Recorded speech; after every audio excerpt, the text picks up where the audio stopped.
nanti pukul 7.30 Pucukang. So kita satu family akan gather, akan kumpul. Sampai jadi macam satu fenomena tau. Ketika sitcom Pucukang dimainkan di Malaysia, dia jadi macam salah satu sitcom favourite yang kita akan kumpul family. Betul. Dia akan jadi nanti pukul 7.30 Pucukang. So kita satu family akan gather, akan kumpul. Sampai jadi macam satu fenomena tau. I rasa you pun ada rasa kot. You ada datang Malaysia tak masa?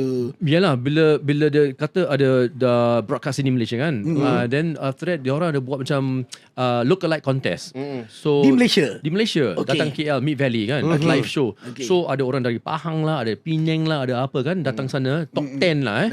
Habis saya macam PCK, saya jadi judge, hakim. So saya choose. Okay, winner.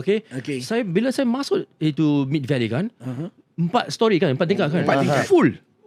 Full. Sebab nak tengok Pucukang. Saya tak tahu. Saya ingat saya dengan organizer kan, dia management dari Mid Valley. Saya Mid Valley, wow, congratulations your turn out very good a lot of people. So after this, is there a Hong Kong star? Dia kata no Hong Kong star, only sebab you ingat ada Hong Kong star. Saya ingat lepas aku tu ada apa Hong Kong star ke apa big star kan, superstar datang. Itu pasal banyak orang. Dia kata tak ada, untuk you je. Gila really. So bila saya dah habis buat itu show kan, okay, you are the winner, blah blah. Okay, bye bye everybody, I go. Saya nak keluar pantas saja kan, nak pergi back room, orang kejar saya. Macam Beatlemania. So aku lari taxi stand, masuk taxi, drive.